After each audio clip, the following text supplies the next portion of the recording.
nous allons parler de persévérance de façon très pratique. Gloire à Dieu. Alors sans plus tarder, bien nous allons nous mettre debout et demander au Saint-Esprit de nous fortifier, de nous aider. Alléluia. Que notre foi soit affermie encore davantage. Que nous soyons de plus en plus forts, parce qu'avec Dieu, nous allons toujours de victoire en victoire. Amen. Que celui qui a des soucis ne s'inquiète plus, parce que le Seigneur est au contrôle. Nous allons déposer au pied de la croix tous les fardeaux. Alléluia. Alors dans nos maisons également, celui qui peut se mettre debout, se met debout, et nous allons prier le Seigneur. Amen. Alors tous ensemble, élevons nos voix. Seigneur Dieu, nous venons à toi. Nous te bénissons et nous t'implorons ce matin. Tu nous as permis, à nous qui sommes dans ta maison, d'être là. Et tu permets également à tous nos bien-aimés qui sont dans leur maison de nous suivre au travers des médias. Seigneur, nous te louons et nous t'exaltons pour cette présence multidimensionnelle. Nous savons que tu es omniprésent. Donc non seulement tu es ici avec nous, mais tu es avec chacun d'entre nous, ceux qui sont dans leur maison. Voilà pourquoi nous demandons, cher Saint-Esprit, de fortifier chacun. Tu connais les circonstances, tu connais les situations. Il y en a même qui sont au travail et qui, à partir de leur travail, ont branché leur cellulaire pour nous suivre. Nous prions que tu sois également présent dans la vie de ces personnes. Seigneur Dieu, tu nous as donné la parole de foi, la parole de vie. Que ce matin, la foi soit semée, que la vie soit semée, la parole de délivrance soit semée, la parole de guérison soit semée, la parole de puissance soit semée dans la vie des uns et des autres, afin que les jougs soient brisés dans le nom de Jésus-Christ.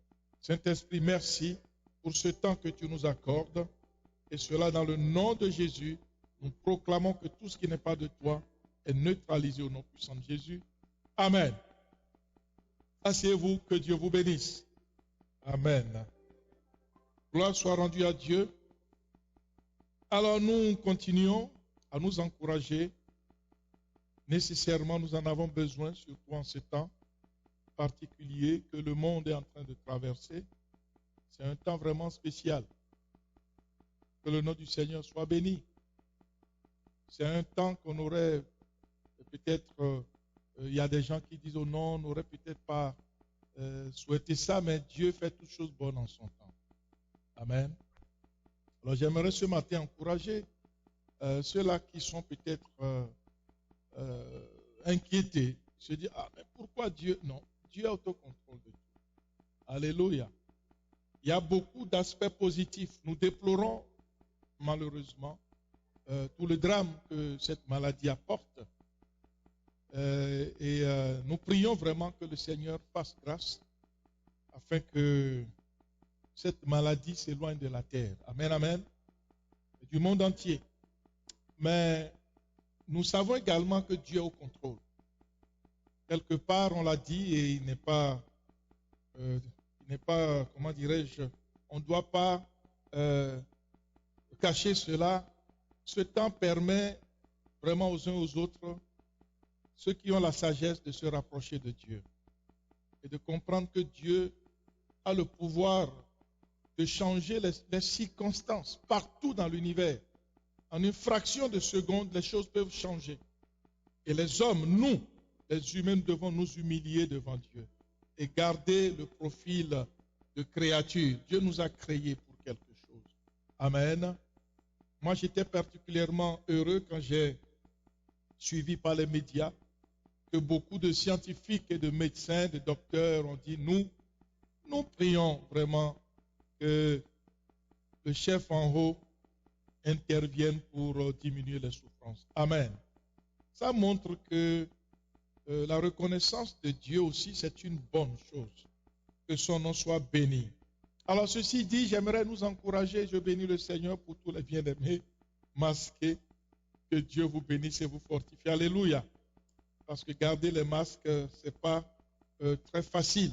Voilà pourquoi nous allons écouter. Je vais tout faire pour donner un message assez bref et quand même consistant en même temps pour nous permettre de rentrer dans nos maisons, enlever les masques et respirer de l'air pur. Alléluia. Donc que le Seigneur vraiment vous bénisse et qu'il nous bénisse. Gloire soit rendue à son nom. Alors, ce faisant, j'aimerais nous rappeler que nous sommes dans un processus de fortification. Dans ces temps, il faut être fort. Quand la tempête souffle, quand les vents soufflent, il faut savoir s'accrocher. Alléluia. Ce n'est pas le temps de baisser les bras. Ce n'est pas le moment de se décourager. Au contraire, c'est le moment d'être éveillé plus que jamais. Alors donc ce matin, je vais donc partager, comme nous sommes en duo, alors je devrais gérer à la fois la salle et nos bien-aimés qui sont en ligne. Alors je vais bien régler les instruments. Donnez-moi quelques instants. À partir de la semaine prochaine, j'ai bel espoir qu'on aura un câble qui va nous permettre de gérer les deux à partir d'un seul appareil. Voilà, parfait. Alors je crois que là maintenant nous sommes synchronisés. Ceux qui sont dans la maison, si vous voyez le thème, faites comme ça. Ceux qui sont sur l'écran, faites comme ça que je vois si vous voyez. Ok, parfait. Alors merci, que Dieu vous bénisse. Gloire à Dieu. Donc nous allons parler de persévérance dans la foi en Dieu. Eh bien, ce n'est pas superflu. Croyez-moi, ce n'est pas superflu. Nous allons voir un exemple. Nous en avons beaucoup parlé pendant ces 4 mois. On a vu des héros de la foi, n'est-ce pas? La foi vient de ce qu'on entend, et ce qu'on entend, si elle vient de la parole de Christ, va nous fortifier dans la foi en Christ. Amen. Il dit, je suis le chemin, la vérité et la vie. Gloire à Dieu. Donc, aujourd'hui, évidemment, les semaines passées, nous avons beaucoup parlé de valeurs. D'accord? Et la semaine passée, nous avions parlé certainement de la loyauté, n'est-ce pas? On l'a vu pendant quelques temps. Aujourd'hui, nous allons parler de la persévérance.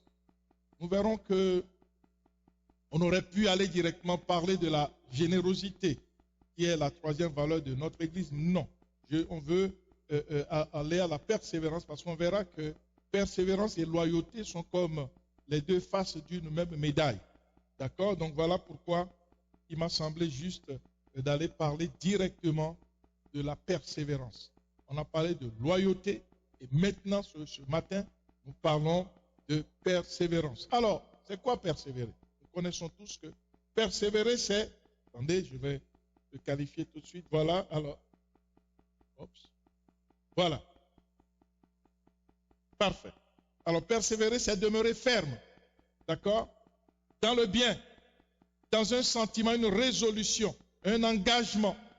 OK? Et ça montre ce lien très étroit entre la loyauté et la persévérance, parce que loyauté signifie également engagement, n'est-ce pas? Donc, d'ailleurs, la définition de la loyauté un peu plus bas est redéfinie. Je ramène ça pour nous rappeler cela.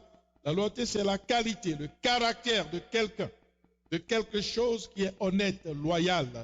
N'est-ce pas? Faire preuve de loyauté envers ses amis, fidélité à tenir sa parole et faire honneur à ses engagements. Donc, c'est pratiquement la même chose. Nous voyons que la persévérance est demeurer ferme, persister dans le bien, prendre une résolution, un engagement. OK? Donc, quand on persévère, c'est pour le bien. Et la persévérance entraîne nécessairement un engagement. Mais nous sommes en train de parler de persévérance dans la foi. Ça, c'est quelque chose de spécial. Nous allons voir certaines distinctions tantôt qui vont nous permettre de bien comprendre qu'il nous faut vraiment réécouter et nous remettre encore sur le track de la persévérance. Parce que la vie nous amène souvent à tenter de dérailler. Et nous devons rester sur le track de la persévérance. Alors, la persévérance, c'est l'essence même de la loyauté. Quelqu'un qui est loyal doit demeurer loyal, persévérant dans sa loyauté. Donc, il est impossible d'être loyal sans persévérance, puisqu'il s'agit d'honorer un engagement jusqu'à la fin. coûte que coûte. Et l'exemple par excellence est celui du Seigneur Jésus-Christ, n'est-ce pas, qui a accepté, quand le Père lui a demandé d'offrir son sacrifice pour la rédemption de l'homme, eh bien le Seigneur s'est engagé. Et au jardin de Gethsémane, lorsqu'il était en prière, il a découvert que la coupe était une coupe très chère à payer. Il a dit non, puisque je me suis engagé, je dois persévérer jusqu'à la croix. D'accord?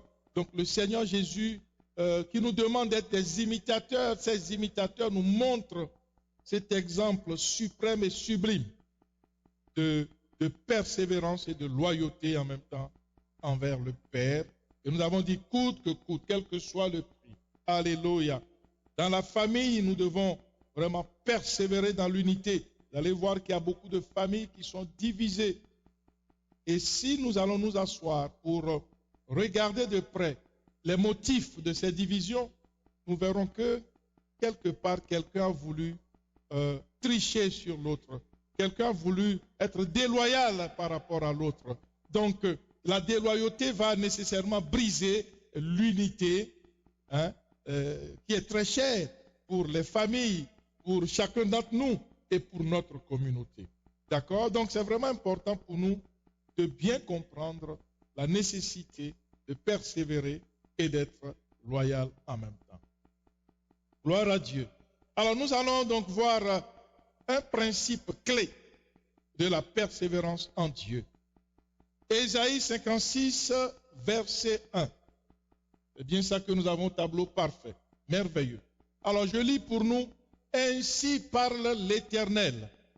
Observez ce qui est droit et pratiquez ce qui est juste, car mon salut ne tardera pas à venir et ma justice à se manifester. » 2.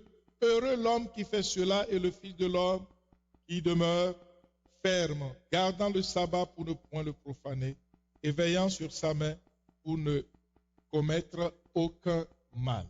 Alors à partir de là, nous voyons déjà quelque chose d'intéressant. La Bible déclare, heureux l'homme qui fait cela, donc qui pratique, qui observe ce qui est droit et ce qui est juste. D'accord? Heureux l'homme qui fait cela, le Fils de l'homme qui demeure ferme. N'est-ce pas? Il fait du bien, mais il demeure ferme dans cette action, dans sa loyauté. Et ça, c'est la persévérance. D'accord? Alors, Dieu dit ceci au verset 3, que l'étranger qui s'attache à l'Éternel ne dise pas, ça c'est très important, j'aurais dû le souligner en rouge, que l'Éternel qui s'attache, que l'étranger qui s'attache à l'Éternel ne dise pas, l'Éternel me séparera de son peuple, et que l'eunuque ne dise pas, voici je suis un arbre sec, car ainsi parle l'Éternel aux eunuques qui garderont mes sabbats, qui choisiront ce qui m'est agréable et qui persévéreront dans mon alliance. Voyez, ça c'est important. Je donnerai dans ma maison et dans mes murs une place et un nom préférable à des fils et à des filles. Je leur donnerai un nom éternel qui ne périra pas. Là même se trouve le principe clé de la persévérance avec Dieu. Lorsqu'on croit en Dieu, nous comprenons ici que Dieu ici dit qu'il ne fera action de personne, ni de l'étranger, ni même de l'étranger, d'accord, qui viendra le servir. Celui qui n'est pas juif, mais qui vient servir Dieu. L'eunuque qui vient à Dieu, qui ne dise pas non, moi je suis un étranger et puis on va me mettre de côté. Dieu dit non. Celui qui va persévérer dans mon alliance. Le verset 4. Ceux qui choisiront, n'est-ce pas, pardon, il dit ceci. Les eunuques qui garderont mes sabbats, qui choisiront ce qui m'est agréable et qui vont persévérer dans mon alliance. Toute personne qui persévère dans l'alliance avec Dieu. Dieu déclare, je donnerai dans ma maison et dans mes murs. Ça, c'est l'héritage de Dieu. D'accord? Il faut bien comprendre ça. Dieu dit que quiconque persévère dans son alliance, quiconque tient ferme et demeure ferme dans son alliance, lui-même, plus haut, ainsi parle l'Éternel.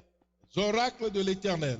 Je donnerai dans ma maison mon héritage à moi. C'est Dieu qui parle, qu'il donnera dans sa maison à lui, dans mes murs, une place. Donc Dieu réserve un héritage à toute personne, bien-aimé, qui comprend ce qu'on appelle la persévérance. Amen. Ça doit nous interpeller parce qu'aujourd'hui, la persévérance est devenue comme ce n'est plus normal dans le domaine de la foi. Ce n'est plus normal. Pourquoi? Parce que nous sommes dans une société où on change d'emploi comme on change de chemise. On cherche les opportunités. Donc, voilà, on est dans un monde que je dirais de café instantané et de guichet automatique.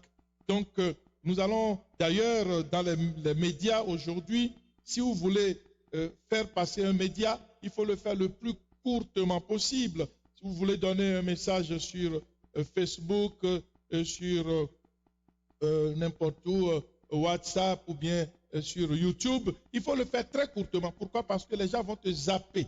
Quand ça dépasse 3 minutes, allez, pium, on saute et puis on va écouter une autre personne. Donc, il n'y a plus cette racine de persévérance. Il n'y a plus cette capacité à demeurer ferme, à suivre quelque chose jusqu'à la fin. Non, il faut juste sauter rapidement, il faut papillonner, il faut aller ceci, écouter cela, écouter ceci, écouter cela. Alors ça fait que finalement, eh bien, les gens, la société a perdu ce qu'on appelle la persévérance. Vous allez voir quelqu'un qui est membre de tel parti aujourd'hui et demain, il est membre d'un autre parti par opportunisme tout court. On lui propose un poste là-bas. Il était secrétaire dans un parti bien connu, d'accord?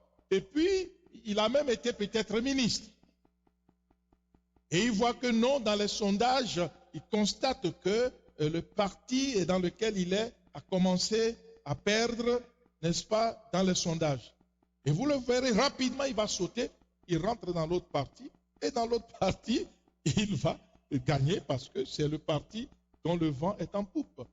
Et cette atmosphère mondaine est rentrée dans l'Église. Mais nous devons faire attention parce que Dieu déclare que nous sommes la lumière du monde. Amen. Donc nous devons demeurer fermes. Et c'est en cela que la persévérance, Dieu parle ici de ce principe clé de la persévérance. Il dit que ceux-là qui vont persévérer dans son alliance, pour lui, il n'y a pas d'étranger. Il n'y a ni juif ni grec. D'accord? Il ne faut pas se dire, moi je suis ceci, moi je ne suis pas cela. Il n'y a ni blanc ni noir, ni jaune ni vert. Moi je suis de telle race, donc je n'ai pas accès. Non, c'est la religion des blancs. Ce n'est pas la religion des blancs. Jésus n'est pas blanc. Lisons bien la parole de Dieu. Amen. Jésus est 100% homme et 100% Dieu. Il n'est ni noir ni blanc. Amen. Il est homme. On ne peut pas le catégoriser. La Bible déclare que les pieds de Jésus sont semblables à du bronze. Est-ce que le bronze est blanc? Non. Est-ce que le bronze est complètement noir? Non plus. Amen. Donc, nous devons comprendre qu'ici, Dieu n'a pas d'étranger. Il n'y a pas quelqu'un, une race qui lui appartient. Ah, c'est les noirs. Ah non, c'est les jaunes. Non, c'est les blancs. C'est les gris. Non, ça n'existe pas. C'est un principe de persévérance avec Dieu. Dieu est universel. Il nous appartient à nous tous, nous qui croyons en lui.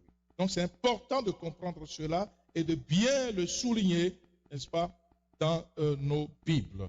Donc je répète, Dieu dit ceci. Car ainsi parle l'Éternel, oracle de Dieu, aux eunuques qui garderont mes sabbats, qui choisiront ce qui m'est agréable, c'est-à-dire la parole de Dieu, et qui persévéreront dans mon alliance, je, l'Éternel, donnerai dans ma maison, dans mon héritage, la maison de Dieu. Alléluia. Si nous pouvions que Dieu nous ouvre les yeux pour comprendre ce que c'est que sa maison. Amen, amen. La maison de Dieu. Dieu dit, je donnerai dans ma maison. Alléluia. La Bible déclare que le ciel, au ciel, les rues sont pavées d'or. La maison de Dieu, c'est une maison glorieuse. Glorieuse, incomparable. Il dit, je donnerai dans ma maison, dans mes murs, Donc, à l'intérieur même de mon palais, gloire soit rendue à Dieu. Alléluia. Un nom. Je donnerai une place. Donc, ils auront un héritage. Jésus a dit, je m'en vais vous préparer des maisons, une place au ciel. Et ça, le Seigneur le déclare ici. Je vais leur donner, n'est-ce pas, une place et un nom préférable à des fils et à des filles. C'est-à-dire que celui qui va persévérer dans l'alliance de Dieu aura un héritage qui dépasse même ceux qui se considèrent comme des fils ou des filles de Dieu. N'est-ce pas merveilleux? Gloire soit rendue à notre Dieu. Il dit, je leur donnerai un nom éternel qui ne périra pas. Amen. Donc, comprenons bien ce principe.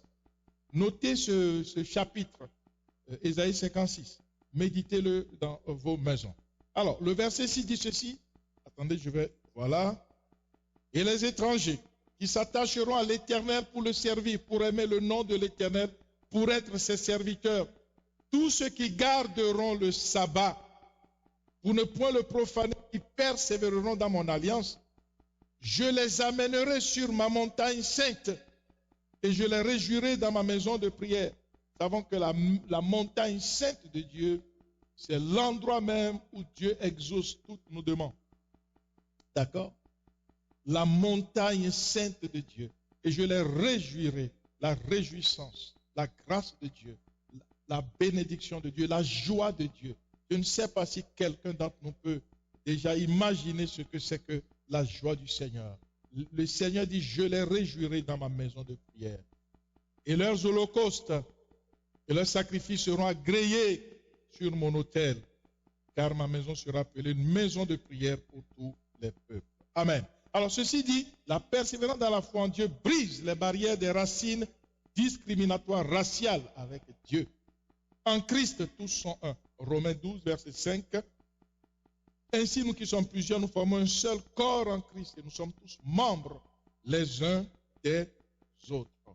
D'accord? Donc la foi ne peut pas se manifester sans persévérance. Celui qui ne persévère pas n'a pas la foi. C'est la clé ultime du salut. Car Matthieu 24, 13 dit ceci, mais celui qui persévérera jusqu'à la foi, jusqu'à la fin sera sauvé. Amen. Alors je vais passer ici et là en même temps. Voilà. Alors nous comprenons cela et nous évoluons très très vite. Est-ce que le flot est normal, hein? Ce n'est pas trop rapide, d'accord? Apocalypse 2, 26, à celui qui vaincra et qui gardera jusqu'à la fin mes œuvres, je donnerai autorité sur les nations. Voilà encore un seulement de ce principe de la persévérance dans la foi avec Dieu. Donc ce n'est pas une action éphémère, temporaire, mais il faut tenir jusqu'à la fin. Amen. Vous allez comprendre une chose, c'est très difficile pour un chrétien qui n'est pas réformé de persévérer. Les chrétiens qui ne sont pas réformés ne sont pas des gens qui cherchent une relation avec Dieu. Pour eux, ce qu'ils veulent, ce sont des opportunités. Ce que je peux avoir. Donc, c'est comme un genre de mercenariat avec le Seigneur. Dieu ne veut pas des mercenaires. Dieu veut des serviteurs et des servantes. Des gens qui peuvent marcher avec lui. Des gens qui ont un partenariat tout à fait correct et sincère avec lui. Et nous savons très bien, nous l'avons vu, que Dieu regarde au cœur. Dieu regarde au cœur. Et tous les enseignements que nous avons vus par le passé, on a vu comment est-ce que David a marché avec le Seigneur dans toutes ses imperfections. C'était là Dieu. Dans des circonstances les plus difficiles, les plus complexes, n'est-ce pas, où sa vie était en danger, il a préféré marcher selon les principes de Dieu, qu'il connaît de Dieu. Il a préféré risquer sa vie. Que le nom du Seigneur soit béni. Ce sont des exemples qui nous éveillent et qui nous encouragent en même temps dans notre foi. Amen. Puisse Dieu nous faire grâce et nous donner, n'est-ce pas, des foi fortes, persévérantes comme ces héros de la foi. On a parlé d'Abraham, on a parlé d'Isaac, Jacob, Noé, ainsi de suite, ainsi de suite. Donc, nous savons parfaitement bien comment ces héros ont marché avec Dieu. Alors, maintenant, notre vie personnelle doit s'inspirer de la vie de ces héros-là. D'accord? Et le but, c'est que nous puissions expérimenter une marche victorieuse avec Dieu. Maintenant, quand on dit marche victorieuse, ce n'est pas la vision d'un bébé, non. C'est une marche victorieuse remplie de défis, de hauts et de bas. Beaucoup de gens viennent dans la maison de Dieu et puis pensent que dès que je suis dans la maison de Dieu, je n'aurai plus de problèmes dans ma vie. Tout sera réglé. Mais c'est faux. C'est un mensonge grotesque. C'est faux. Si c'est ce que tu crois, tu te trompes parce que la Bible ne dit pas ça. D'accord? J'encourage tous ceux qui sont en ligne de couper leur micro, s'il vous plaît. Amen, amen. Donc, beaucoup de gens pensent que non, quand il vient à Dieu, il n'y a plus de soucis, tout est cool, et puis tout va bien, et puis voilà. Non, non, non, c'est pas ça. Ce n'est pas ça du tout, du tout. Donc, on parle d'une marche victorieuse. Quand on parle de victoire, avant la victoire, qu'est-ce qu'il y a? Il y a le combat, non? Un boxeur qui a vaincu et qui n'est même pas allé sur le podium. Mais quel vainqueur est-il? Non. Très souvent, nous avons en tête, oui, une marche victorieuse, donc il n'y aura aucun combat. On va juste m'acclamer. Victoire, là. Écoutez, vous êtes boxeur, vous n'êtes même pas allé sur le ring. Et puis dans le pied, les gens vous soulèvent. Vous aurez honte. D'accord? C'est ça. Donc, cette vie victorieuse doit être remplie de défis, hauts et de bas. La vie du disciple connaît des hauts et des bas. Il faut bien comprendre ça, il faut bien enregistrer ça. Ne te trompe pas. Quand tu es au bas, tu es découragé, tu te dis, ah, Dieu m'a abandonné. Qui t'a dit que Dieu t'a abandonné? Il est plus près de nous quand nous sommes dans des situations difficiles que quand tout va bien. Mais on raisonne mal. Pourquoi? Parce que ça, c'est la religion. Voilà pourquoi on a besoin d'être réformé dans notre compréhension des choses de Dieu. N'est-ce pas? Les gens ont voulu nous donner un évangile de facilité. Ils sont venus, effectivement, donc chez nous là-bas, ils ont vu des populations pauvres, des gens qui n'avaient pas à manger. Ils leur ont dit, bon voilà, Dieu va vous donner à manger, venez à Dieu, va vous donner à manger. Ce n'est pas vrai. La nourriture est là pour tout le monde. Ok? Un paysan qui est correct, il fait lever son soleil sur les bons et sur les méchants. Un paysan qui n'est pas chrétien, qui est correct, je l'ai déjà dit plusieurs fois, mais je vais le répéter parce que parfois on a reçu tellement de conceptions dans notre subconscient, dans notre imaginaire collectif. Tout le monde a ça en tête, n'est-ce pas? Tu vas voir des chrétiens qui pensent que non, il est venu à Dieu pour que Dieu lui donne à manger, pour que Dieu fasse quelque chose. Écoutez, ça c'est déjà à notre portée. D'accord? Pour que Dieu le rende prospère. Donc, ce n'est pas possible. Il faut changer cet imaginaire qui est complètement biaisé, qui n'est pas biblique. Ce n'est pas biblique. Dieu n'a jamais dit ça. Amen. Je le répète, il n'exclut pas de bénir son peuple. Il bénit quand il veut. Il a fait, avant la fondation du monde, un plan merveilleux pour chacun. Et ce plan s'accomplit lorsque nous sommes en communion parfaite avec lui. Amen. Donc c'est important de comprendre cela. C'est difficile à balayer cela parce que c'est comme si c'était collé à notre peau. C'est comme ça que nous croit et puis on croit. Non, ce que nous devons croire, c'est la parole de Dieu. C'est ça qui est la vérité. D'accord? Pas les imaginaires collectifs, les pensées collectives, les trucs populaires qu'on a entendus à droite, à gauche. Non, relisons la parole de Dieu comme les disciples de Bérée. Allons voir. Oui, moi je vous prêche ceci. Ok, c'est bien beau. Merci, pasteur Serge, pour ce que tu nous prêches. Mais nous aimerions constater par nous-mêmes dans les Écritures que ce que tu nous prêches est vrai. Amen. C'est ça qu'il faut comprendre, bien-aimés. Amen. Donc sortons des imaginaires collectifs qui sont faux et comprenons que la victoire, la marche victorieuse avec Dieu est remplie de défis, de haut et de bas, parfois d'échecs ou de menaces. On l'a vu les semaines passées, n'est-ce pas? D'accord, on l'a vu parfaitement bien. mais toujours dans la foi qui ne vacille ni à droite ni à gauche. D'accord? Donc, les expériences, les difficultés que nous rencontrons nous renforcent et nous équipent en expérience et en maturité. Très bon. Il faut comprendre ça. D'accord? Chrétien sans difficulté, chrétien sans problème. Il exerce nos combats et nos batailles. Chrétien qui n'a jamais un problème. Tout est bien dans sa vie. Dès qu'il a un petit problème, ah, Dieu m'a abandonné. Ah, votre Dieu là, dans votre église. Voilà, c'est ça. C'est ça la foi tout à fait qui n'a pas de communion avec Dieu. Parce que le monsieur a un problème, parce que la madame a un problème au travail, c'est terminé, Dieu l'a abandonné, parce que ceci, parce que cela. Ça, c'est pas la foi. Donc, la foi que nous, on enseigne dans la réforme, d'accord, c'est la foi que nous lisons dans la Bible.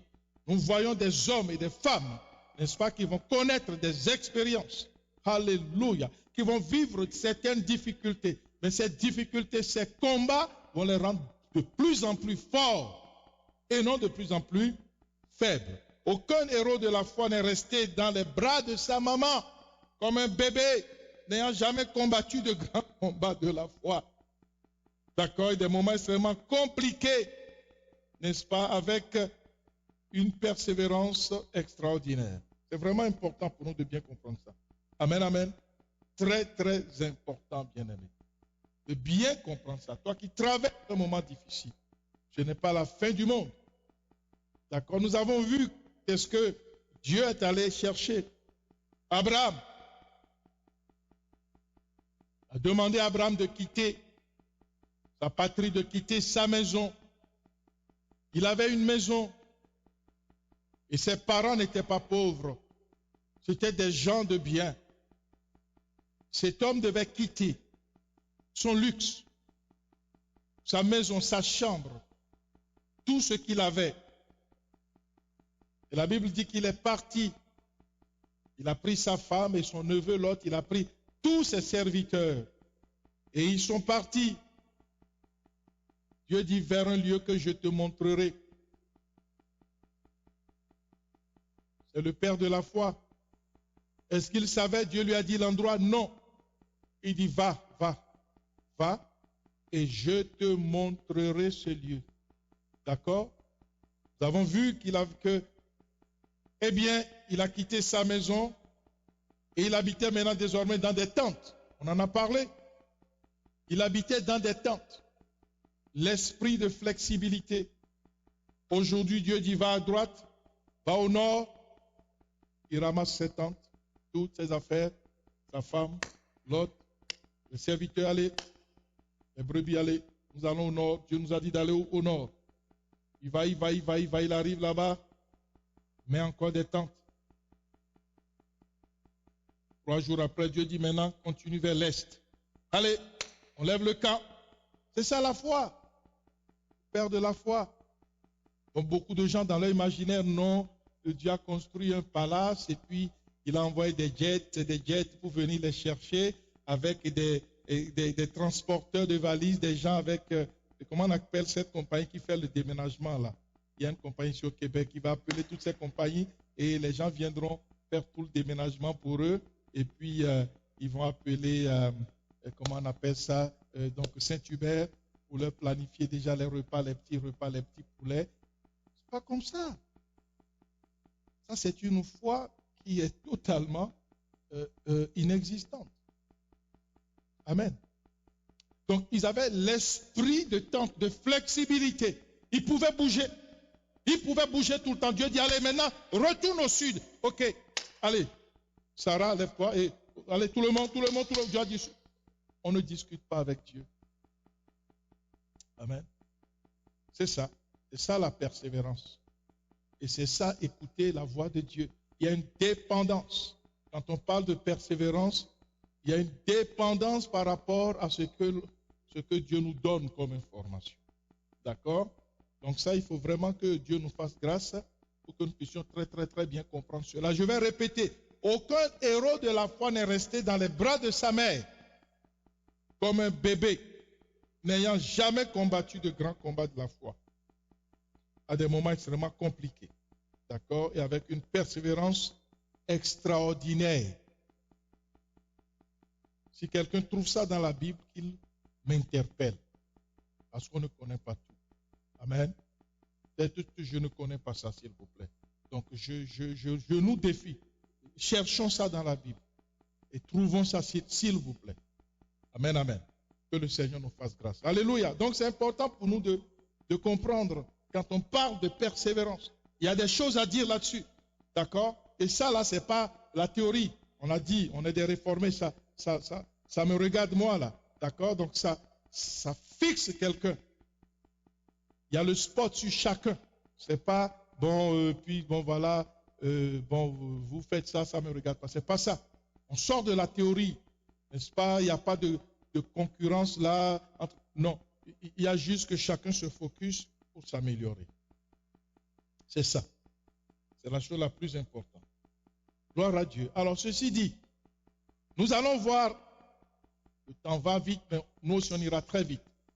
La persévérance de Daniel, ça c'est un exemple qui vaut le coup. Mais on va voir juste un aspect de sa persévérance. Alors, Daniel 6, 3, il y a des endroits que nous avons. Ok, ce que nous allons faire, j'aimerais peut-être je vais faire parcourir cela rapidement. Attendez, nous irons. C'est peut-être mieux qu'on le lise pour ceux qui ne l'ont jamais éventuellement parcouru. Alors, je vais le spotter au niveau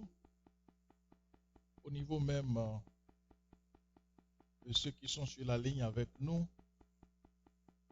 D'accord? Et au même moment, je vais l'envoyer sur le tableau. Et ça va nous donner un bel aspect des choses. Voilà, on est déjà.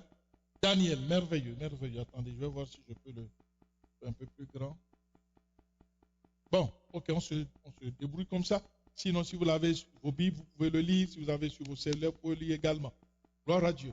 Alors donc, nous sommes dans Daniel 6. Je reviens au verset 1. Je vais lire rapidement. Alors, écoutez bien. Écoutez ce passage, s'il vous plaît, pour ceux qui n'ont jamais lu. C'est important pour nous, pour faire une configuration vraiment de notre foi, que nous puissions vraiment nous reformater très, très sérieusement. Alors, Darius, le roi, trouva bon d'établir sur le royaume 120 satrapes qui devaient être dans tout le royaume. Il mit à leur tête 3 chefs, au nombre desquels était Daniel, afin que ces satrapes leur rendissent compte et que le roi ne souffrit aucun dommage. Daniel surpassait les chefs et les satrapes parce qu'il y avait en lui un esprit supérieur. Et le roi pensait à l'établir sur tout le royaume. Alors les chefs et les satrapes cherchèrent une occasion d'accuser Daniel en ce qui concernait les affaires du royaume. Mais ils ne purent trouver aucune occasion ni aucune chose à reprendre parce qu'il était fidèle et qu'on n'apercevait chez lui ni faute ni rien de mauvais. Et ces hommes dirent, nous ne trouvons aucune occasion contre ce Daniel, à moins que nous n'en trouvions une dans la loi de son Dieu. Puis ces chefs et ces satrapes se rendirent tumultueusement auprès du roi et lui parlèrent ainsi, roi Darius, vis éternellement. Tous les chefs du royaume, les intendants, les satrapes, les conseillers, les gouverneurs sont d'avis qu'il soit publié un édit royal avec une défense sévère portant que quiconque, dans l'espace de 30 jours, adressera des prières à quelque dieu ou à quelque homme, excepté à toi, ô roi, soit jeté dans la fosse aux lions. Maintenant, ô roi, confirme la défense et écris le décret afin qu'il soit irrévocable selon la loi des Mèdes et des Perses, qui est immuable. Là-dessus, le roi Darius écrivit le décret et la défense. Lorsque Daniel sut que le décret était écrit, il se retira dans sa maison, où les fenêtres de la chambre supérieure étaient ouvertes dans la direction de Jérusalem. Et 3 fois le jour, il se mettait à genoux, il priait, louait son Dieu, comme il le faisait auparavant. Alors, les hommes entrèrent tumultueusement Attendez, je vais évoluer un peu ici. Voilà, parfait. Nous sommes OK. Parfait, parfait. Voilà. Alors, les hommes entrèrent tumultueusement et trouvèrent Daniel qui priait et invoquait son Dieu. Puis, ils se présentèrent devant le roi et lui dirent, au sujet de la défense royale, n'as-tu pas écrit une défense portant que quiconque dans l'espace de 30 jours adresserait des prières à quelque dieu ou à quelque homme excepté à toi, ô roi, serait jeté dans la fosse au lion? Le roi répondit, la chose est certaine, selon la loi des Perses, des Mèdes et des Perses qui est immuable. Il prit de nouveau la parole et dit au roi, Daniel, l'un des captifs de Juda, n'a tenu aucun compte de toi, ô roi, ni de la défense que tu as écrite. Et il fait sa prière 3 fois par jour. Le roi fut très affligé quand il entendit cela. Et il prit à cœur de délivrer Daniel. Merveilleux. Et jusqu'au coucher du soleil, il s'efforça de le sauver. Mais ces hommes insistèrent auprès du roi et lui dirent, sache, ô roi, que la loi des Mèdes et des Perses exige que toute défense et tout décret confirmé par le roi soit irrévocable. Alors le roi donna l'ordre qu'on amena Daniel et qu'on le jeta dans la fosse au lion. Le roi prit la parole et dit à Daniel, suivez bien ce passage, notez bien le verset 16. Le roi dit ceci, puisse ton Dieu que tu sers avec persévérance te délivrer. Waouh! Verset 16, est-ce que nous avons le tableau? Voilà. Puisse ton Dieu que tu sers à persévérance te délivrer. Verset 16. On apporta une pierre et on l'a mise sur l'ouverture de la fosse et le roi la scella de son anneau et de l'anneau de ses grands, afin que rien ne fût changé à l'égard de Daniel. Le roi se rendit ensuite dans son palais. Il passa la nuit à jeun et il ne fit point venir de concubine auprès de lui et il ne put se livrer au sommeil. Le roi se leva au point du jour avec l'aurore et il alla précipitamment à la fosse au lion. En s'approchant de la fosse, voilà, je vais ajuster ici de ce côté.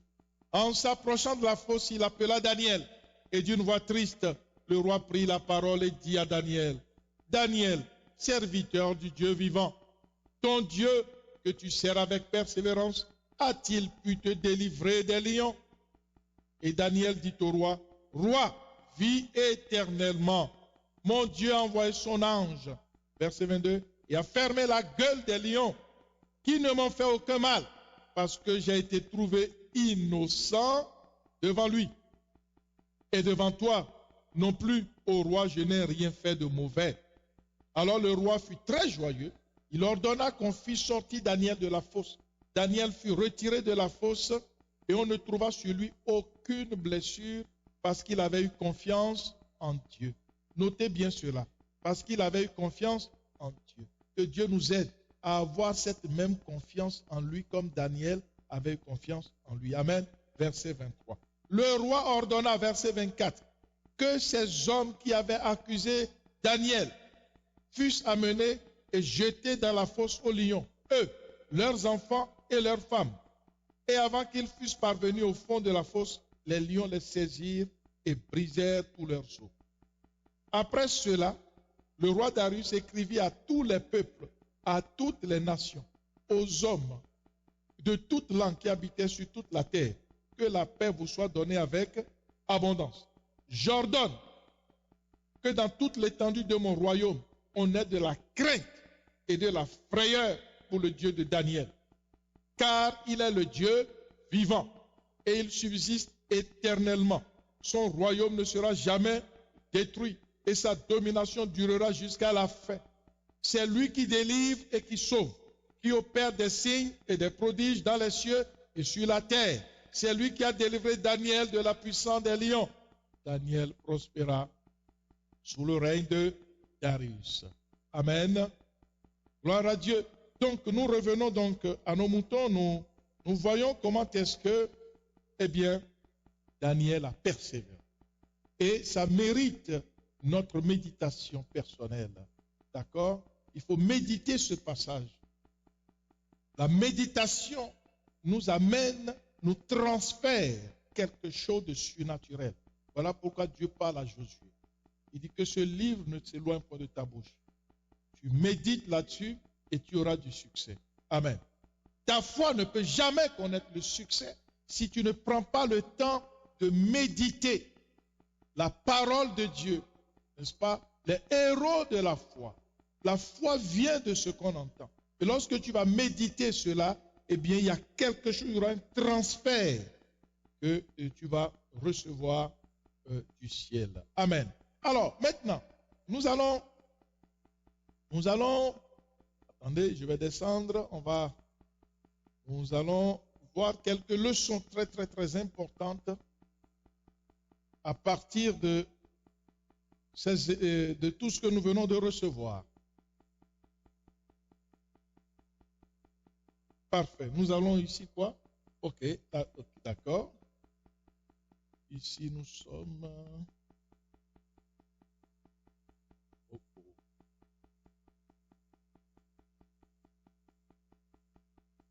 Ok, bon, nous allons...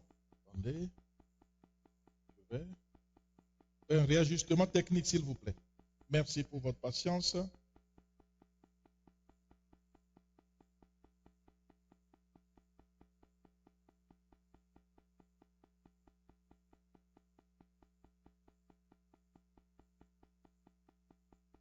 Voilà, parce qu'il y avait des tableaux qui manquaient. Je recommence.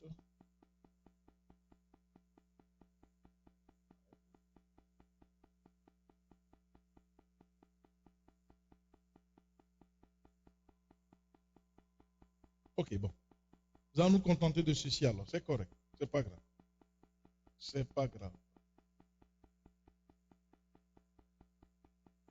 Nous allons nous en sortir par la grâce de Dieu. Amen. Alors, premièrement, nous devons noter quelque chose. Le point numéro 1. La supériorité spirituelle des hommes et femmes de foi.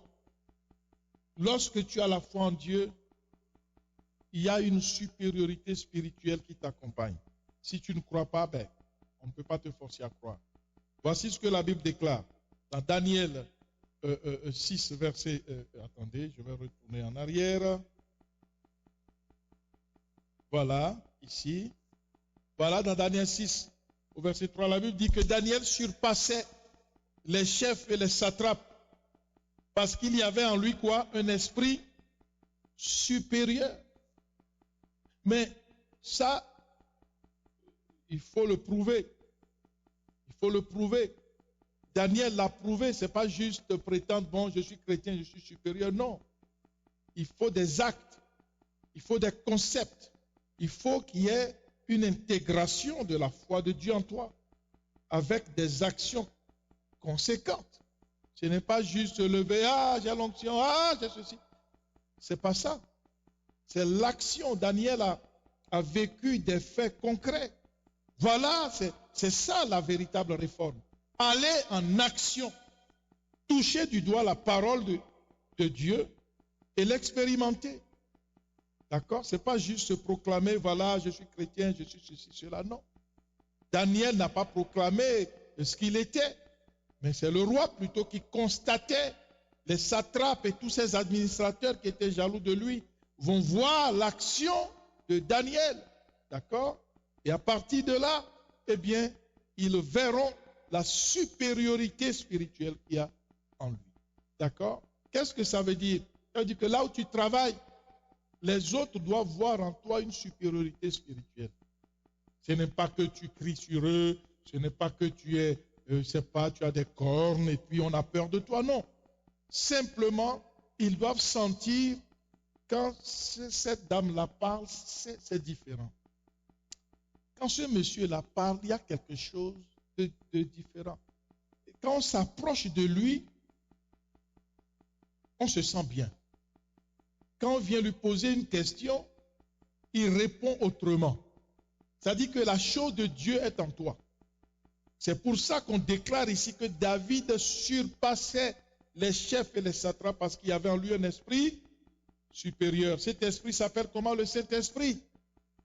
D'accord? C'est quand même pas compliqué à comprendre que lorsque le Saint-Esprit se manifeste en toi, il est l'Esprit supérieur. Donc, tu as cet Esprit supérieur en toi de façon expérimentale. D'accord? Et c'est ça que, justement, le roi, les satrapes, tous ces gens ont constaté. Ce n'est pas lui-même qui le disait. Il ne criait pas sur les toits qu'il avait un esprit supérieur. Au contraire, il était très calme. Amen.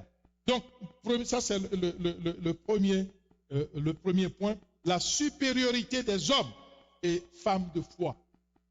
D'accord? Ce n'est pas une supériorité à proclamer sur les toits pour, je ne sais pas quoi, faire du mal aux gens. Non, mais c'est une supériorité spirituelle pour voir, pour comprendre, pour discerner, pour entendre des choses que les autres ne peuvent entendre et même ne peuvent comprendre.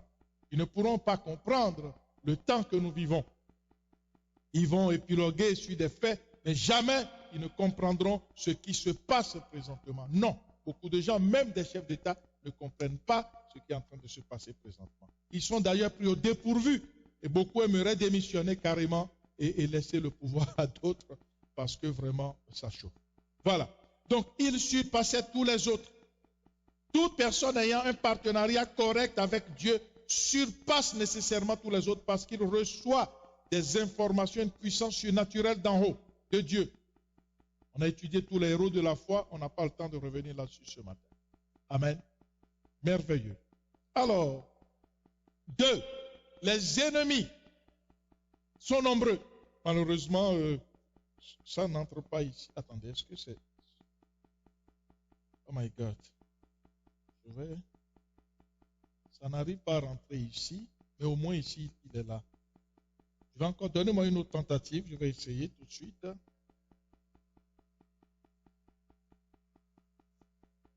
Une autre tentative de pouvoir l'intégrer ici pour que nous qui sommes dans la salle puissions le voir. Ceux qui sont en ligne, ils sont connectés à mon ordi. Mais nous qui sommes... Ok, parfait. C'est pas grave. Alors, le deuxième point, c'est quoi? C'est que les ennemis, nous l'avons vu lui tantôt, sombres, mais impuissants dans leur manœuvre. Tu vas constater que tu peux avoir beaucoup d'ennemis dans ta vie, mais il ne faut pas craindre les ennemis. Amen. Les gens ont peur ou non, ceci, tu vois, oh, les gens de ceci, les gens de ma famille, les gens ceci au travail. Ok, il faut au contraire prier pour ces gens et les bénir. Et ta bénédiction te reviendra. D'accord? Deutéronome 3, 22 dit ceci, ne les craignez point, car l'Éternel, votre Dieu, combattra lui-même pour vous. Si tu as l'Esprit supérieur, le Saint-Esprit, quiconque s'attaque à toi, s'attaque au Saint-Esprit. Alors, le Saint-Esprit sait mieux se défendre que toi et moi. Amen. Le Saint-Esprit sait mieux se défendre que nous tous ici, que toutes les armées du monde. D'accord? Donc, laissons le Saint-Esprit nous défendre. Il dit, l'Éternel, votre Dieu, combattra lui-même vous. D'accord? Donc, n'oublions pas ça. Jean 15, 18. Nous qui sommes dans la salle. Si le monde vous hait, sachez qu'il m'a haï avant vous. C'est Jésus qui parle. Si vous étiez du monde, le monde aimerait ce qui est à lui. Mais parce que vous n'êtes pas du monde et que je vous ai choisi, du milieu du monde, à cause de cela, le monde vous hait. Souvenez-vous de la parole que je vous ai dite. Le serviteur n'est pas plus grand que son maître. Ils m'ont persécuté. Ils vous persécuteront aussi. Ils ont gardé ma parole. S'ils m'ont persécuté, ils vous persécuteront aussi. S'ils ont gardé ma parole, ils garderont aussi la vôtre. Mais ils vous feront toutes ces choses à cause de mon nom, parce qu'ils ne connaissent pas celui qui m'a envoyé. Ça, c'est le Seigneur qui parle. Donc, les ennemis ne doivent pas nous faire craindre. Ils doivent simplement nous affermir dans notre foi. Ça, c'est important. Amen. 3. On a vu que le point 2, c'est les ennemis sont nombreux. 1, nous avons vu qu'il avait un esprit supérieur, n'est-ce pas, en lui, en Daniel. Toutes les hommes et les femmes de foi ont un esprit supérieur en eux. 2, les ennemis sont nombreux, mais impuissants. Maintenant, 3, les ennemis reconnaîtront, ils reconnaissent que Daniel était un fidèle serviteur du Dieu très haut, ce qui attisait leur jalousie et méchanceté. D'accord? Et nous l'avons vu dans tout ce que nous avons lu. La Bible dit, nous allons retourner rapidement, la Bible dit quoi ici? Alors, les chefs et les satrapes, les intendants, au verset 7, Daniel 6, 7. Les intendants, les satrapes, Attendez, je vais remettre probablement ça. Voilà. Voilà, nous sommes au chapitre 7, voilà, au moins nous lisons par partie d'ici. Tous les chefs, 7, voilà, les chefs du royaume, les intendants, les satrapes, les conseillers, les gouverneurs sont d'avis qu'il soit publié un édit. Pourquoi ils ont publié cet édit? C'est dans le but, n'est-ce pas, de traquer Daniel, de l'attraper, de le jeter dans la fosse aux lions. C'est ça les ennemis. Ils sont nombreux, n'est-ce pas? Alors c'est ce que la Bible dit. Ils ont dit, attendez au verset 3, alors les chefs et les satrapes cherchèrent une occasion d'accuser Daniel. Verset 3 au 4. Ils cherchaient une occasion d'accuser Daniel en ce qui concernait les affaires du royaume. Mais ils ne purent trouver aucune occasion, ni aucune chose à reprendre, parce qu'il était fidèle et qu'on n'apercevait chez lui ni faute, ni rien de mauvais. N'est-ce pas? Ça, c'est important, ça. Alléluia. Il n'y avait ni faute, ni rien de mauvais en lui. Il était demeuré fidèle. Alléluia. Il faisait tout ce qu'il fallait comme il se doit. Il ne trafiquait pas. D'accord? Il payait tous ses impôts. Il était correct partout, partout, partout. Il était nickel, comme on le dit souvent. D'accord? Alors, ces hommes disent, nous ne trouverons aucune occasion contre ce Daniel, à moins que nous n'en trouvions une dans la loi de son Dieu. Vous vous imaginez? Donc nous irons chercher une dans la loi de son Dieu. Parce que nous savons que cet homme adore Dieu. Vous vous imaginez, n'est-ce pas, extraordinaire? On ira au numéro 3, voilà. Donc nous sommes ici. Les ennemis reconnaissent que Daniel était un fidèle serviteur du Dieu très haut. Et ça attisait leur jalousie et leur méchanceté. Ils ont dit, nous irons chercher dans la loi de son Dieu.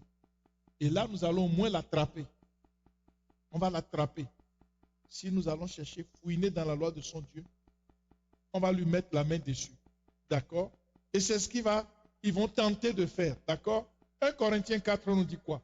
Ainsi qu'on nous regarde comme des serviteurs de Christ et des dispensateurs des mystères de Dieu. Voilà. Les ennemis de Daniel le regardaient comme un serviteur du Dieu. Merveilleux. Alléluia. Matthieu 5, 16. Que votre lumière luise ainsi devant les hommes, afin qu'ils voient vos bonnes œuvres et qu'ils glorifient votre Père qui est dans les cieux. 4e point. Daniel persévère dans sa foi et dans la prière, malgré le danger. Il avait une soif de Dieu. D'accord? Alors, Daniel 6, 10, nous avons vu ce qui s'est passé. Lorsque Daniel sut, voilà au 10, il dit, Daniel 6 au verset 10 ici. Lorsque Daniel sut que le décret était écrit, il se retira dans sa maison, où les fenêtres et la chambre supérieure étaient ouvertes dans la direction de Jérusalem, et 3 fois par jour, il se mettait à genoux et priait et louait son Dieu comme il le faisait auparavant. Donc, Daniel a gardé le focus. Ce n'est pas parce qu'on a édité une loi qui menaçait de le jeter dans la fosse aux lions qu'il devait arrêter de prier. Et nous voyons comment est-ce que 3 fois par jour, eh bien, il s'est retiré dans la chambre supérieure de sa maison, n'est-ce pas? Et 3 fois par jour, il se tournait vers la direction de Jérusalem, se mettait à genoux, il priait et louait son Dieu, comme il le faisait auparavant. Amen, amen. N'est-ce pas merveilleux? Nous allons au point 5. Le roi reconnaît la foi et la persévérance de Daniel envers son Dieu. Le verset 16. Alors le roi ordonna qu'on amena Daniel et qu'on le jeta dans la fosse aux lions, le roi prit la parole et dit à Daniel, puisse ton Dieu que tu sers avec persévérance te délivrer. Regardez cette parole d'un roi païen. Un roi païen avait vu beaucoup de qualités en Daniel. Il a vu que c'est un homme très humble, très intelligent. Chaque fois qu'on lui amenait une énigme, il trouvait des vraies solutions, des solutions efficaces. C'est un homme vraiment extraordinaire. Mais il a un Dieu, celui-là. D'accord? Et le roi le savait. Et le roi dit à Daniel, bon, je suis désolé, mais puisse quand même ton Dieu que tu sers avec persévérance te délivrer. Alléluia. C'est ce qu'on appelle reconnaître que Daniel a un Dieu. Daniel lui-même n'avait pas besoin de proclamer sur le toit, ah, j'ai un Dieu, ah, non. Mais les autres voyaient en lui un serviteur de Dieu. Et c'est de ça que nous avons besoin au fait. Amen. Donc, la foi de Daniel était un témoignage public. Et par son témoignage, il glorifiait son Dieu. Et son Dieu était reconnu. Daniel avait un Dieu reconnu comme son Dieu à lui. Le Dieu de Daniel. Il faut que tu aies ton Dieu à toi. Amen. Les gens sont mélangés dans la foule. Oui, tous mélangés dans la foule. Oui, c'est bien beau. Tout le monde lève les mains. Alléluia, alléluia, alléluia. Mais quels sont ces alléluia que Dieu reçoive? C'est ça qui fait la différence. Amen. C'est important que toi, personnellement, tu te positionnes. C'est ça la réforme. Parce que souvent, il y a des groupes et puis tout le monde est là et puis tout le monde... Après vous voyez que non, il n'y a plus personne. Il n'y a plus rien. Donc vous voyez qu'en réalité, c'est juste des tonneaux vides. Daniel n'était pas un tonneau vide. C'est ça la différence entre quelqu'un qui a un Dieu et le roi reconnaît que c'est le Dieu de Daniel. Amen, amen. Le roi reconnaît sans que Daniel ouvre sa bouche pour parler, pour se défendre. Il ne voulait même pas se défendre. Il dit, Dieu me défendra. Alléluia. Gloire à Dieu. Donc, imaginez un peu. Il faut qu'il en soit ainsi pour chacun d'entre nous. Le roi suggère et souhaite même que son Dieu le délivre. C'est ce que nous avons lu tantôt au verset 16. Alors, le roi donna l'ordre qu'on amena Daniel et qu'on le jeta dans la fosse aux lions. Et le roi prit la parole et dit à Daniel, puisse ton Dieu que tu sers avec persévérance te délivrer. Donc le roi est venu comme laver sa main. Nous avons vu que toute la nuit, le roi n'a pas pu fermer les yeux. Il a voulu défendre Daniel à tout prix. Mais les autres ont dit non, non, non, non, non. Cet édit royal doit être exécuté. Tu ne peux pas, toi tu es le roi, tu dois faire ça. Et le roi était tellement était ébranlé. Il a dit, puisse ton Dieu que tu sers avec persévérance te délivrer. Donc moi je me lave les mains de cette affaire-là. Moi je vais te sauver. Moi je sais que tu as un Dieu que tu sers avec persévérance. Mais la situation est compliquée. Je dois me laver les mains. Que ton Dieu que tu sers avec persévérance, lui-même, qu'il vienne te délivrer. Amen. Ça c'est merveilleux. Donc, le roi est favorablement concerné par la persévérance de Daniel envers son Dieu. Pouvons-nous en dire autant? Ça, c'est la belle question. Ne soyons pas des chrétiens opportunistes. Quand tout va bien, on loue Dieu. Mais quand tout va mal, on ne reconnaît plus Dieu. On maudit l'église, on maudit les frères, on maudit les serviteurs de Dieu, on maudit les pasteurs, on maudit tout. Ce n'est pas comme ça que ça fonctionne. Daniel est demeuré ferme. Il a dit, il y a eu des temps où je pouvais prier sans souci. Maintenant, je prie, j'ai des soucis. Ok, mon Dieu demeure Dieu. Il est toujours vivant. Je ne le laisserai pas tomber. Donc, le roi reconnaît, n'est-ce pas, la foi et la persévérance de Daniel. Amen. Donc, finalement, nous voyons comment est-ce que Daniel a la vie sauve dans la fosse aux lions à cause de la sincérité de sa foi. Une foi sans partage, une foi authentique qui n'a rien de truqué. Daniel 6, 22. Daniel dit ceci, mon Dieu a envoyé son ange et fermé la gueule des lions. Verset 24, le roi ordonna que tous les hommes qui avaient accusé Daniel fussent amenés et jetés dans la fosse.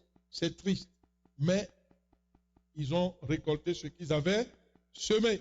Eux, leurs femmes et leurs enfants. Vous savez, les gens qui marchent dans le désordre, parfois il y a des conséquences sur les enfants et les enfants des enfants. Amen. Avant qu'ils fussent parvenus au fond de la fosse, les lions les saisirent et brisèrent tous leurs os. Point 6. Le roi glorifie le Dieu de Daniel et ordonne son adoration. Amen. Le roi ordonna que tous les hommes, après ça nous allons voir, hein, d'accord. Il dit, j'ordonne, verset 26, j'ordonne que dans toute l'étendue de mon royaume, on ait de la crainte et de la frayeur pour le Dieu de Daniel, car il est le Dieu vivant. Et il subsiste éternellement, son royaume ne sera jamais détruit et sa domination durera jusqu'à la fin. C'est lui qui délivre et qui sauve, qui opère des signes et des prodiges dans les cieux et sur la terre. C'est lui qui a délivré Daniel de la fosse, de la puissance des lions. Amen. Donc nous voyons vraiment que notre Dieu est fidèle et que notre fidélité nous permet vraiment de marcher dans la victoire avec Dieu, contre vents et marées. Amen. Donc Daniel est honoré par Dieu en le faisant prospérer davantage dans le royaume. Maintenant, conclusion, très rapidement, quelles sont les questions que moi je devrais me poser? Toi, tu devrais te poser. D'accord? Comment affermir ma foi dans la persévérance? Ça, c'est la preuve numéro 1. Comment moi, je peux affermir ma foi et persévérer dans ma foi avec Dieu? 1. Comment je vais le faire? 2. Quels sont mes points faibles? Ce sont mes points faibles à moi, je les connais. À la limite, je peux prier Dieu. Dieu, je ne connais même pas mes points faibles. J'avance comme ça dans la vie au hasard. S'il te plaît, révèle-moi mes points faibles. Ma vie de prière, méditation, témoignage, progrès personnel dans mon partenariat, correct ou douteux avec Dieu. Amen. 3. Quels sont mes points forts? Acte 14, verset 21. Quand ils eurent évangélisé cette ville et fait un certain nombre de disciples, ils retournèrent à Lystre, à Icône et Antioche, fortifiant l'esprit des disciples, les exhortant à persévérer dans la foi et disant que c'est par beaucoup de tribulations qu'il nous faudra entrer dans le royaume de Dieu. Beaucoup de quoi? Tribulation. Ça, c'est l'évangile. Relisons ce passage. Ça, c'est l'acte des apôtres. C'est ce que la Bible enseigne. C'est ça la vraie vérité. D'accord? Alors, quand ils ont évangélisé la ville, ils ont gagné des âmes et fait un certain nombre de disciples. Ils ont enseigné et ils ont eu des disciples, des gens qui ont cru. Ils retournèrent à Lystre, à Icône et Antioche. Faisant quoi? Fortifiant l'esprit des disciples, les exhortant à persévérer dans la foi et disant que c'est par beaucoup de tribulations qu'il nous faut entrer dans le royaume de Dieu. Tribulation, est-ce que c'est facilité? C'est ça que l'évangile nous enseigne. Amen, amen. Nous allons nous mettre debout et prier le Seigneur. Nous allons demander, lève tes mains, Dieu, là où tu es, chez toi, ici. Levons nos mains et demandons à Dieu de nous faire grâce ce matin. Amen, amen, amen. Gloire à Dieu. Ce matin, nous avons des visiteurs. Nous allons prier pour les visiteurs. Notre sœur Sabine, ça va? Dis-nous, la sœur qui était à côté de toi, comment elle s'appelle? Marie-André. Ok.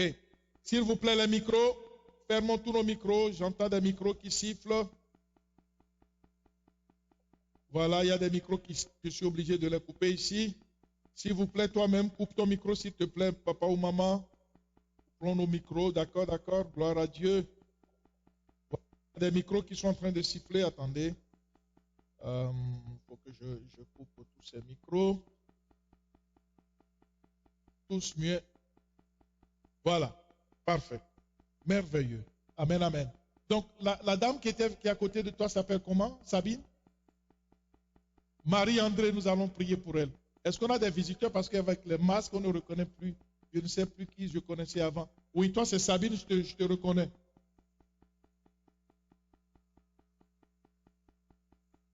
Ah, c'est aujourd'hui qu'elle a fait la prière du salut. Oh, que Dieu soit loué. Amen, amen. Gloire à Jésus. Nous allons prier pour elle. Amen. Acclamons le Seigneur. Nous allons prier que Dieu fasse grâce. Amen, amen. Imaginez dans des situations aussi compliquées, le Seigneur touche des gens. Amen. Le Seigneur change des vies. Le Seigneur gagne. Dieu n'a pas un temps limite où il peut travailler, un temps où il ne peut pas travailler. La nuit, le jour, il pleut, il neige, il vente, il souffle. Les gens croient, les gens ne croient pas dans les marchés. Dieu est omniprésent. Amen. Sabine, c'est toi qui l'as amené à Christ. Acclamons le Seigneur pour la sœur Sabine. Gloire à Jésus. Alléluia. Merci Seigneur. Alors, élevons nos voix vers Dieu, s'il vous plaît. Et demandons au Seigneur de faire grâce. Comme il a fait grâce à Daniel. Amen. Comme il a fait grâce à David. Comme il a fait grâce au patriarche. De marcher dans la foi avec puissance. Prions le Seigneur, tout le monde, s'il vous plaît. Dans nos maisons et ici également. Nous élevons nos voix, nous prions. Élevons nos voix, s'il vous plaît, chacun. Et prions le Seigneur. Alléluia. Oh notre Dieu, nous bénissons ton nom. Seigneur, nous te psalmodions, nous te sanctifions. Nous te magnifions, nous t'exaltons. Gloire à toi. Merci Seigneur pour notre sœur qui a reçu Jésus aujourd'hui. Merci pour notre sœur Sabine. Alléluia. Merci pour chacun d'entre nous ici présents. Merci pour chacun dans les maisons. Merci pour ceux qui sont également au travail et qui suivent le message à partir de leur travail là-bas. Seigneur, nous te bénissons. Bien-aimés, levons nos voix. Chacun lève sa voix vers Dieu. Et demande cette foi de persévérance, cette foi puissante, cette foi forte, cette foi qui déplace les montagnes. Christopher, s'il te plaît, viens nous préparer un micro. Viens le stériliser. Amen. Parce que nous tenons à respecter toutes les consignes de sécurité sanitaire. Amen, amen, amen. Gloire soit rendue à Dieu. Alléluia. Nous avons un pouf là d'alcool derrière. Tu pourras prendre ça et m'apprêter des micros qui n'ont pas été utilisés. Pendant ce temps, nous élevons nos mains vers Dieu. Seigneur, fais-nous grâce ce matin. Seigneur, fais-nous grâce. Fais grâce à quelqu'un. Alléluia. Tu es dans un besoin quelconque. Dis, Seigneur, aide-moi. Dis, Seigneur, aide-moi. J'ai besoin de toi. Délivre-moi. Restaure-moi.